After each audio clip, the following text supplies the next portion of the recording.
আমার নাম রাজীব, আমার বয়স ৫০ বছর এবং আমি গ্রামে থাকি। আমার ছেলে কাজের জন্য শহরে থাকে। ৪ বছর আগে তার বিয়ে হয়েছে।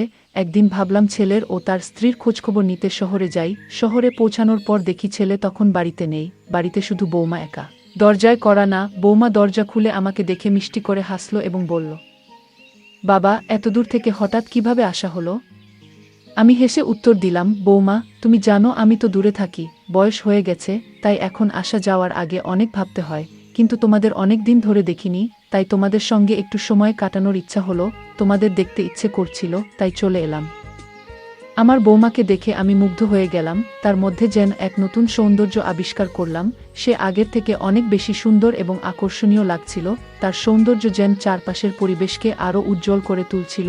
তখন সে একটি হালকা গোলাপি শাড়ি পরেছিল, যা তার মাধুর্যকে বহুগুণ বাড়িয়ে তুলেছিল। বৌমা মিষ্টি হেসে বলল, ঠিকই করেছেন বাবা, যখন এসেই পড়েছেন, তখন কিছুদিন আমাদের সঙ্গেই থাকুন, এইভাবে ২-৩ দিনের মধ্যে ফিরে যাবেন না। আমি তার কথায় সাড়া দিয়ে বললাম, বৌমা, আমি এবার বেশ কিছুদিন ২-৩ মাস এখানে থাকার পরিকল্পনা করেই এসেছি। আমার কথা শুনে বৌমা হাসতে লাগলো এবং বলল, বাবা, আপনাকে তো এখন আগের চেয়েও ভালো লাগছে, অনেক শক্তিশালী মনে হচ্ছে, এই বয়সেও মনে হচ্ছে শরীরের অনেক যত্ন নিচ্ছেন। আমি বললাম, গ্রামে থাকলে এমনই হয়, গ্রামীণ খাবার আর সেখানকার কাজকর্মের প্রভাব বোঝা যায়। আমি হেসে উত্তর দিলাম, ঠিকই বলেছ বৌমা, গ্রামের খাবার আর নিয়মিত পরিশ্রমের ফল এটা। এখন বলতো, আমার ছেলে কোথায়? অনেক দিন হলো ওর সঙ্গে দেখা হয়নি। আমার কথা শুনে বৌমার মুখের হাসি মিলিয়ে গেল। তার মন খারাপ দেখেই আমি প্রশ্ন করলাম, কি হলো বৌমা, কেন মন খারাপ হলো? আমি তৎক্ষণাৎ জিজ্ঞেস করলাম, কি হলো বৌমা, তুমি হঠাৎ এত মন খারাপ করলে কেন? বৌমা কয়েক মুহূর্ত চুপ রইল। তারপর ধীরে ধীরে বলল, বাবা, কি বলবো আপনাকে, কয়েকদিন আগে আমাদের মধ্যে একটা বড় ঝগড়া হলো, তারপর রাগের মাথায় ও বাড়ি ছেড়ে কোথাও চলে গেছে। তার কথা শুনে আমি অবাক হয়ে গেলাম, বললাম, তুমি কি বলছো বৌমা? আমার ছেলে বাড়ি ছেড়ে চলে গেছে? এটা কিভাবে সম্ভব?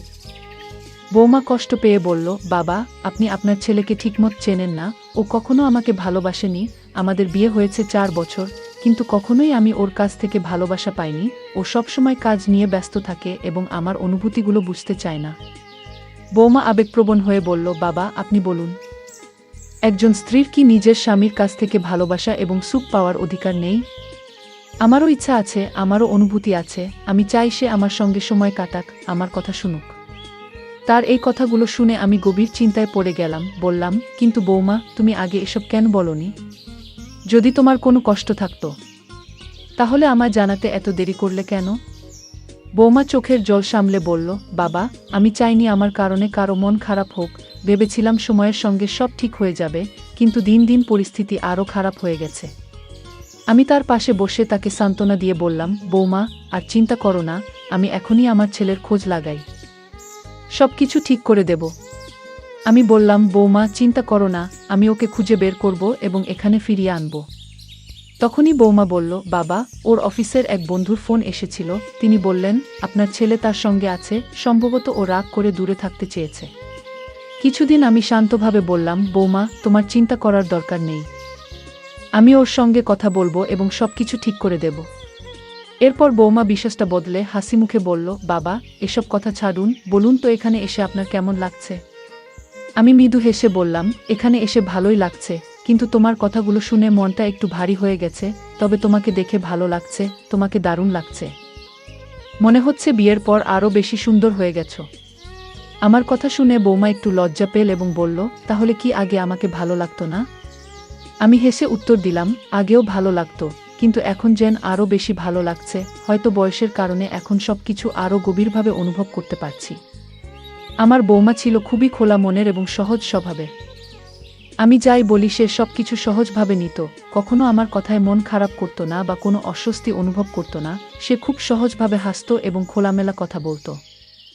কিছুক্ষণ পর বৌমা হেসে বলল, বাবা, একটা কথা জিজ্ঞাসা করব? আমি মুচকি হেসে বললাম, বলো বৌমা, কি জানতে চাও? আমি বললাম, বৌমা, যেটা জানতে চাও নির্দ্বিধায় জিজ্ঞেস করো। বৌমা একটু ইতস্তত করে প্রশ্ন করল, মা চলে যাওয়ার পর কি আপনি কখনো নিজের জীবনে আনন্দ খুঁজে পাওয়ার চেষ্টা করেছেন? তার এই প্রশ্ন শুনে আমি কিছুক্ষণ চুপ থেকে হেসে বললাম, বৌমা, তুমি তো জানো আমার আগ্রহ কোনো নতুন বয়সী মেয়েদের দিকে নয়, বরং তোমার মতো বয়সের মানুষের সঙ্গ আমার ভালো লাগে। আমার এই কথায় সে একটু অবাক হলো এবং হালকা মজার সুরে বলল, হ্যাঁ, এটা জানি, তাই তো আপনি সবসময় আমার আশেপাশে থাকেন, আমার পিছনে ঘুরঘুর করেন। আমি মৃদু হেসে বললাম, বৌমা, এতদিন দূরে থাকলেও তোমার চিন্তা, তোমার সুখ এবং তোমার কথাগুলো সবসময় আমার মনে ছিল। আমার এই কথা শুনে বৌমা প্রথমবার একটু লজ্জা পেল এবং মৃদু হেসে সেখানে থেকে চলে গেল। একদিন আমি বৌমার ঘরে গেলাম, ভেতরে গিয়ে দেখলাম সে ল্যাপে কিছু দেখছে। সে স্ক্রিনে এতটাই মনোযোগী ছিল যে আমার আশা টেরই পায়নি। আমি স্বাভাবিকভাবে জিজ্ঞেস করলাম, বৌমা, কি দেখছো? আমার কথা শুনে সে হঠাৎ চমকে উঠল। ততক্ষণাৎ ল্যাপটপের স্ক্রিন বন্ধ করে আমার দিকে তাকালো। তার চোখে একটা অদ্ভুত ভাব ছিল। বৌমার চোখে একটু দ্বিধা দেখা গেল, কিন্তু সে কিছু বলল না। আমি আবার জিজ্ঞাসা করলাম, কি হলো বৌমা, এত মন দিয়ে কি দেখছিলে? সে আমার প্রশ্ন এড়িয়ে যাওয়ার চেষ্টা করল এবং ইচ্ছা করেই পাল্টাতে বলল, বাবা, আপনি এখানে কেন এসেছেন? কিছু প্রয়োজন ছিল। আমি মৃদু হেসে বললাম, বৌমা, সত্যি বলতে কি, আমার একটু ক্ষুধা লেগেছে, কিছু খাবারের ব্যবস্থা করতে পারবে? সে তৎক্ষণাৎ উঠে দাঁড়ালো এবং বলল, ঠিক আছে, আপনি বসুন, আমি আপনার জন্য কিছু বানিয়ে আনি। এরপর সে দ্রুত ঘর থেকে বেরিয়ে গেল। তার তড়িঘড়ি করে বেরিয়ে যাওয়ার ভঙ্গি দেখে আমার মনে হলো সে যেন কিছু লুকানোর চেষ্টা করছে। তার আচরণে একটা অস্বস্তি স্পষ্ট ছিল, যা আমি সহজেই বুঝতে পারলাম। বৌমা যখন ঘর থেকে বেরিয়ে গেল, তখন আমি ভাবতে লাগলাম তার এমন আচরণের কারণ কি হতে পারে। বৌমা ঘর থেকে বেরিয়ে যাওয়ার পর আমার কৌতূহল ক্রমশ বাড়তে লাগলো। মনে হচ্ছিল, কি এমন বিষয় যা সে এত মনোযোগ দিয়ে দেখছিল, আর কেন আমার আসার সঙ্গে সঙ্গে সে ল্যাপটপ বন্ধ করে দিল? নিজেকে সামলে রাখা কঠিন হয়ে পড়ল। আমি ধীরে ধীরে তার ল্যাপটপটি চালু করলাম। স্ক্রিন অন হওয়ার সঙ্গে সঙ্গে আমি হতবাক হয়ে গেলাম। যা দেখলাম তা আমার কল্পনাতেও আসেনি। স্ক্রিনে যা ভেসে উঠল তা দেখে আমার মনে নানা প্রশ্ন উকি দিতে শুরু করল। এখন বুঝতে পারছিলাম কেন বৌমা এত অস্থির ছিল এবং কেন সে ল্যাপটপ তড়িঘড়ি বন্ধ করে দিয়েছিল। আমি গভীর চিন্তায় পড়ে গেলাম, এ বিষয় নিয়ে তার সঙ্গে কথা বলা উচিত হবে কিনা। ঠিক তখনই আমি বৌমার পায়ের আওয়াজ শুনতে পেলাম। সে ঘরে ফিরে আসছিল। আমি তৎক্ষণাৎ ল্যাপটপ বন্ধ করে পাশে রেখে দিলাম, এমন ভাব করলাম যেন কিছুই দেখিনি। বৌমা ঘরে ঢুকে মৃদু হাসি দিয়ে বলল, বাবা, আমি আপনার জন্য খাবার বানিয়ে এনেছি। আপনি তো বলেছিলেন ক্ষুধার্ত, তাই তাড়াতাড়ি কিছু তৈরি করে ফেললাম। চলুন, খেয়ে নিন। তার কথা শুনে আমি কিছুটা অস্বস্তি অনুভব করলাম। ভাবতে লাগলাম বিষয়টা সরাসরি তার সঙ্গে আলোচনা করব কিনা। মনে হলো, যদি তাকে বলি, বৌমা, তুমি কি আমার সঙ্গে তোমার মনের কথা শেয়ার করতে চাও? আমি মনে মনে ভাবলাম, যদি আমি এ বিষয়ে কিছু বলি বা কোনো সমাধান দেওয়ার চেষ্টা করি, তাহলে বৌমা হয়তো অস্বস্তি বোধ করবে বা বিরক্ত হয়ে যাবে। এই ভেবে আমি চুপ থাকার সিদ্ধান্ত নিলাম। বুঝলাম বিষয়টি গুরুতর এবং তার ইচ্ছার বিরুদ্ধে কিছু বলা ঠিক হবে না। তাই আমি আর কোনো প্রশ্ন না করে তার সঙ্গে খাবারের টেবিলে বসে পড়লাম। এক রাতে যখন সবকিছু শান্ত, তখন আমি বৌমার ঘর থেকে মৃদু কথা বলার শব্দ শুনতে পেলাম। মনে হলো সে কারো সঙ্গে কথা বলছে। শব্দগুলো স্পষ্ট ছিল না, তবে তার কথা বলার ভঙ্গি আমার মনে অস্বস্তি তৈরি করল। শুরুতে বিষয়টি উপেক্ষা করার চেষ্টা করলাম, কিন্তু সময়ের সঙ্গে আমার কৌতূহল বেড়ে গেল। ভাবতে লাগলাম, এত রাতে বৌমা কার সঙ্গে কথা বলছে। কিছুক্ষণ নিজেকে সামলে রাখার চেষ্টা করলাম, কিন্তু শেষ পর্যন্ত নিজেকে থামাতে পারলাম না। আমি আস্তে আস্তে তার ঘরের দিকে এগোলাম। দরজাটা সামান্য খোলা ছিল। শব্দ না করে আমি ভেতরে উকি দেওয়ার চেষ্টা করলাম। বৌমা ফোনে কারো সঙ্গে কথা বলছিল। তার কণ্ঠস্বর খুব ধীর এবং নরম ছিল, কিন্তু কয়েকটি শব্দ আমার কানে এসে পৌঁছালো। আমি তাকে বলতে শুনলাম, তোমাকে এই ব্যাপারে আমাদের বাড়িতে আসতে হবে এবং সারারাত এখানে থাকতে হবে। তার এই কথা শুনে আমি হতবাক হয়ে গেলাম। আমার চোখ বিস্ময়ে বড় হয়ে গেল। মনের মধ্যে একের পর এক প্রশ্ন উঠতে লাগলো। আমি নিজের কানকে বিশ্বাস করতে পারছিলাম না। ভাবতে লাগলাম, আমি কি শুনলাম? এটি কি সেই বৌমা যাকে সবসময় সরল এবং সৎ মনে করতাম? সে এমন কথা কেন বলল, আর কার সঙ্গে কথা বলছে? এরপর দেখলাম ফোন রেখে দেওয়ার পর বৌমা ঘরে এদিক সেদিক হাঁটাহাঁটি করছে। দেখে মনে হচ্ছিল সে যেন কোনো প্রস্তুতি নিচ্ছে। তার এই অস্বাভাবিক আচরণ আমার মনে আরও সন্দেহ তৈরি করল। আমি সেখানে বেশিক্ষণ দাঁড়িয়ে থাকতে পারলাম না। ভাবলাম, যদি সে আমাকে দেখে ফেলে, তাহলে হয়তো ভুল বুঝবে। এই চিন্তা মাথায় আসতেই আমি ধীরে ধীরে নিজের ঘরে ফিরে এলাম। বিছানায় শুয়ে পড়ার পর তার কথাগুলো এবং তার আচরণ আমার মনে ঘুরপাক খেতে লাগলো। সে কার সঙ্গে কথা বলছিল? সত্যি কি সে কাউকে বাড়িতে আসার জন্য বলেছিল? যদি তাই হয়, তবে কেন? সেই রাতে অনেক চেষ্টা করেও ঘুমাতে পারলাম না। অস্থিরতা আমাকে ঘুমাতে দিচ্ছিল না। বৌমার কথাবার্তা এবং তার অদ্ভুত আচরণে আমার বিশ্বাস হচ্ছিল না। আমার মাথায় একের পর এক প্রশ্ন ঘুরপাক খাচ্ছিল, আর ভাবছিলাম এই পরিস্থিতিতে আমার কি করা উচিত। সকালে যখন ঘর থেকে বের হলাম, তখন দেখলাম বৌমা স্নান সেরে ঘর থেকে বের হচ্ছে, তার ভেজা চুলে তোয়ালে জড়ানো। সে তখন নিজের চুল শুকানোর কাজে ব্যস্ত ছিল। তার সরলতা এবং স্নিগ্ধতা দেখে মনের ভিতর এক প্রশান্তি অনুভব করলাম, কিন্তু নিজেকে সামলে রেখে বললাম, বৌমা, একটু নাস্তা দেবে? বেশ ক্ষুধা পেয়েছে। সে হাসি মুখে রান্নাঘরের দিকে গেল। কিছুক্ষণ পর আমার জন্য নাস্তা নিয়ে এলো। আমার সামনে নাস্তা রাখা আসার সময় হঠাৎ তার পা পিছলে গেল। সে ভারসাম্য রাখতে না পেরে মেঝেতে পড়ে গেল এবং ব্যথায় কাতরাতে লাগল। আমি আতঙ্কিত হয়ে তার সাহায্যের জন্য ঝুঁকলাম, তার হাত দুটি শক্ত করে ধরে তাকে তুলতে চেষ্টা করলাম। সেই মুহূর্তে তার হাতে স্পর্শ করার পরেও আমি তাকে সহানুভূতির সুরে জিজ্ঞেস করলাম, কিছু লাগেনি তো? সে ব্যথা সামলে নিয়ে আস্তে আস্তে উঠে দাঁড়ালো এবং বলল, না, তেমন কিছু নয়। আমি স্বস্তি পেলাম এবং তাকে বসতে বললাম। সকালের বাতাসে অদ্ভুত এক অনুভূতি কাজ করছিল, যা শব্দে প্রকাশ করা কঠিন। ওই মুহূর্তে তার চোখে তাকালাম, চোখে যেন হালকা ক্লান্তি ছিল, তবে সেখানে এমন কিছু ছিল যা আমি বুঝে উঠতে পারছিলাম না।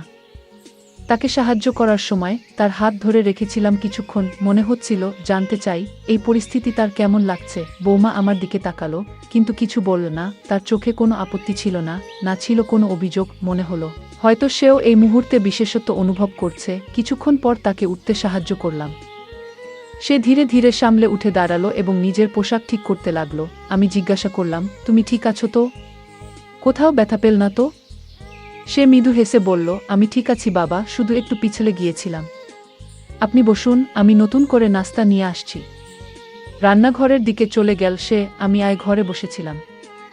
একটু পর খেয়াল করলাম সে হাসি মুখে একবার আমার দিকে তাকিয়ে আবার নিজের কাজে মন দিল। আমি নিজেকে শান্ত করলাম। আমাদের সম্পর্কের পবিত্রতা যাতে অক্ষুণ্ণ থাকে, সেটাই ছিল আমার কাছে সবচেয়ে গুরুত্বপূর্ণ। এই ঘটনাটি আমি মনে মনে ভুলে গেলাম এবং নাস্তা শেষে নিজের ঘরে চলে গেলাম।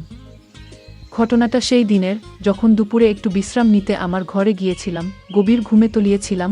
হঠাৎ যেন অনুভব করলাম কেউ খুব মমতাময়ভাবে আমার মাথায় হাত বুলিয়ে দিচ্ছে। এই কোমল স্পর্শে আমার ঘুম ভেঙে গেল। চোখ খুলে আশেপাশে তাকাতেই দেখি বৌমা শান্তভাবে আমার পাশে বসে আছে। তার স্নিগ্ধ দৃষ্টি দেখে একটু অবাক হয়ে জিজ্ঞেস করলাম, বৌমা, তুমি এখানে? সব ঠিক তো? সে হেসে বলল, আপনার অবাক হওয়ার কিছু নেই বাবা, আপনি ঘুমাচ্ছিলেন। মাথায় হাত বুলিয়ে দিতে দিতে এখানে বসে পড়লাম। তার সহজ কথা শুনে মনে শান্তি এলো। বললাম, তুমি নিজের কাজ করো, আমি ঠিক আছি। সে হালকা হাসি দিয়ে বলল, আপনি বিশ্রাম নিন, আমি রান্নাঘরে যাচ্ছি। এই ছোট্ট ঘটনার পর আবার আমি স্বাভাবিক হয়ে ঘুমাতে গেলাম। মনে হলো যত্ন আর ভালোবাসার স্পর্শের কোনো বিকল্প নেই। একদিন সন্ধ্যায় আমি বারান্দায় বসে বই পড়ছিলাম। তখন বৌমা এসে আমার পাশে দাঁড়ালো। তার মুখে গম্ভীর ভাব দেখে অবাক হয়ে জিজ্ঞেস করলাম, সব ঠিক আছে তো? সে মৃদু হেসে বলল, বাবা, একটা কথা জিজ্ঞেস করতে চাই, আপনি আমার সম্পর্কে কি ভাবেন? তার প্রশ্ন শুনে আমি একটু বিভ্রান্ত হলাম। বললাম, তোমার প্রশ্নের অর্থ বুঝতে পারছি না, তবে তুমি ভালো মেয়ে, সবসময় পরিবারের জন্য যত্নবান। সে হাসি মুখে বলল, আপনার প্রশংসা শুনে ভালো লাগলো। আমি শুধু জানতে চেয়েছিলাম আপনার কাছে আমি কেমন মানুষ। আমি বললাম, তুমি আমাদের পরিবারের গর্ব। এমন সহজ সরল মন আর ভালোবাসা দিয়ে সবাইকে আপন করে নেওয়া খুব কম মানুষের মধ্যে দেখা যায়। তারপর কথার মাঝেই আমি আবেগে বৌমাকে জড়িয়ে ধরলাম। চোখের দিকে তাকিয়ে বললাম, তুমি সবসময় ভালো থেকো, এটা আমি মন থেকে চাই। আমার কথা শুনে তার চোখে আনন্দের ঝিলিক আর একগুচ্ছ ভালোবাসার ছায়া দেখলাম। তারপর আমরা একসাথে অনেক গল্প করলাম। মনে হলো যেন সময় কোথাও থেমে গেছে আর আমরা হারিয়ে গেছি আমাদের নিজেদের জোতে। বৌমাকে দেখে মনে হলো যেন অনেক দিনের একাকিত্বের ভার আজ হালকা হয়ে গেছে। আমাকে কাছে পেয়ে তার মুখে যে প্রশান্তি আর উষ্ণতা ফুটে উঠল, সেটাই যেন সবকিছুকে পূর্ণতা দিল। আমাদের সেই মুহূর্তগুলো ছিল ভালোবাসা আর আন্তরিকতার এক অনন্য অভিজ্ঞতা। সেদিনের সেই আন্তরিক কথোপকথনের পর আমরা দুজনেই ধীরে ধীরে আমাদের স্বাভাবিক জীবনে ফিরে গেলাম। কিন্তু সেই মুহূর্তগুলো আমাদের হৃদয়ে গভীর ছাপ রেখে গেল। মনে হলো এই সম্পর্কের ভেতরে যে ভালোবাসা আর বন্ধন লুকিয়ে আছে তা আরও মজবুত হলো আমাদের জীবনের প্রতিদিনের ছোট বড় সব ব্যস্ততার মাঝেও। পারিবারিক সম্পর্কের সৌহার্দ্য আর পরস্পরের প্রতি সম্মান ধরে রাখা আমাদের লক্ষ্য হয়ে রইল। সকালে ঘুম থেকে উঠে দেখি বৌমা রান্না করতে চলে গেছে। সকালের কাজের ফাঁকে বৌমা রান্নাঘরে নাস্তা তৈরি করছিল। তার কাজের প্রতি নিষ্ঠা দেখে আমি মুগ্ধ হয়েছিলাম। কিছুক্ষণ পর সে এসে বলল, বাবা, আপনি কেমন আছেন? এই কদিন তো আপনাকে বেশ ব্যস্ত দেখাচ্ছিল, আজ আপনাকে অনেক খুশি দেখাচ্ছে। আমি হেসে বললাম, সব ঠিক আছে, তবে এতদিন পর ফিরে এসে তোমাদের দেখেই মন ভালো লাগছে। বৌমা মৃদু হেসে বলল, আপনার আশা আমার জন্য আনন্দের। তবে জানেন বাবা, যখন আপনার ছেলে বাইরে ছিল তখন কিছু চ্যালেঞ্জের মুখোমুখি হতে হয়েছিল, কিন্তু ধৈর্য ধরে সামলে নিয়েছি সব। সকালের এক সময় বৌমা রান্নাঘরে নাস্তা তৈরি করছিল। তার মুখে এক ধরনের ক্লান্তি ফুটে উঠেছিল, যা সহজেই চোখ এড়ায়নি। আমি কাছে গিয়ে নরম গলায় জিজ্ঞাসা করলাম, সব ঠিক আছে তো? সে এক হালকা হাসি দিয়ে বলল, বাবা, ঠিক আছি। মাঝে মাঝে কিছু দায়িত্ব একা সামলাতে গিয়ে একটু ক্লান্তি আসে, তবে আমি সামলে নেই। আমি তার দিকে স্নেহভরা দৃষ্টিতে তাকিয়ে অভয় দিয়ে বললাম, তুমি খুব সাহসী মেয়ে, সব পরিস্থিতিতে পরিবারের পাশে দাঁড়িয়েছ, তোমার এই গুণটা সত্যিই প্রশংসনীয়। সে কৃতজ্ঞতার সঙ্গে বলল, আপনার উৎসাহ সবসময় আমাকে এগিয়ে যেতে সাহায্য করেছে। পরিবারে আপনার উপস্থিতি সবসময় শক্তির মতো কাজ করে। আমাদের কথোপকথনের মুহূর্তটি যেন আরেকটি নতুন অধ্যায় লিখে গেল। পারিবারিক ভালোবাসা আর সম্মানের এই গল্প আমাদের সম্পর্ককে আরও মজবুত করল। সেই ঘটনার পর আমি 6 মাস তার বাড়িতে ছিলাম, আর এই 6 মাস আমি তাকে অনেক ভালো রাখার চেষ্টা করেছিলাম।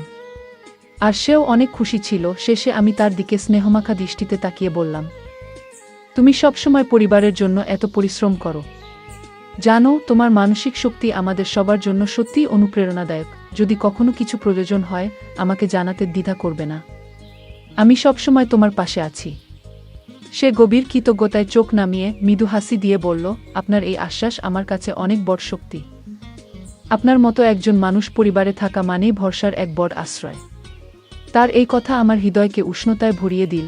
এরপর আমরা দুজনেই হাসি মুখে নিজেদের কাজে ফিরে গেলাম, কিন্তু মনে মনে আমি অনুভব করলাম, এই ছোট্ট কথোপকথন শুধু দুজনের নয়, আমাদের পুরো পরিবারের সম্পর্কের বন্ধনকে আরও দৃঢ় করল। তারপর বৌমা আবার নিজের কাজে মন দিল, আর আমি বসে বসে ভাবছিলাম, পরিবারের মধ্যে পরস্পরের প্রতি সমর্থন আর ভালোবাসা থাকলে যে কোনো চ্যালেঞ্জই সহজ হয়ে যায়। এই ছোট ছোট মুহূর্তগুলোই আমাদের জীবনের সুখের সবচেয়ে বড় অংশ। পারিবারিক সম্পর্কের এই মাধুর্যই আমাদের সবার জীবনে এক অমূল্য সম্পদ। বন্ধুরা, জীবনের পথচলায় সম্পর্কগুলোকে যত্নে লালন করা এক অনন্য দায়িত্ব এবং আনন্দ। পরিবারের সদস্যদের মানসিক ও আবেগগত চাহিদা বোঝা কেবল একটি দায়িত্ব নয়, বরং ভালোবাসা প্রকাশের একটি গভীর রূপ। যখন আমরা কারো অনুভূতির প্রতি শ্রদ্ধাশীল হই এবং তাকে ভালোবাসা ও সম্মান দিই, তখন সম্পর্কগুলো আরও দৃঢ় হয়ে ওঠে। জীবনের ছোট ছোট মুহূর্তগুলোতে যদি আমরা একে অপরের পাশে দাঁড়াতে পারি, তবে তা শুধু সম্পর্ককে মজবুত করে না, বরং আমাদের নিজেকেও আরও সম্পূর্ণ করে তোলে। ভালোবাসা, সম্মান এবং একে অপরের প্রতি যত্নের এই মেলবন্ধনেই লুকিয়ে আছে সুখী ও সফল জীবনের চাবিকাঠি। তাই আসুন, আমরা আমাদের প্রিয়জনদের অনুভূতির প্রতি সচেতন হই এবং সম্পর্কগুলোকে ভালোবাসা আর যত্নে বাঁচিয়ে রাখি। বন্ধুরা, যদি এই গল্পটি ভালো লেগে থাকে তাহলে দয়া করে ভিডিওটি লাইক করুন এবং আমাদের চ্যানেলটি সাবস্ক্রাইব করুন। পাশে থাকা বেল আইকনটি প্রেস করুন, যাতে করে আমরা যখনই নতুন ভিডিও আপলোড করি তার নোটিফিকেশন সবার আগে আপনার কাছে পৌঁছে যায়। ধন্যবাদ। দেখা হবে আমাদের পরবর্তী ভিডিওতে।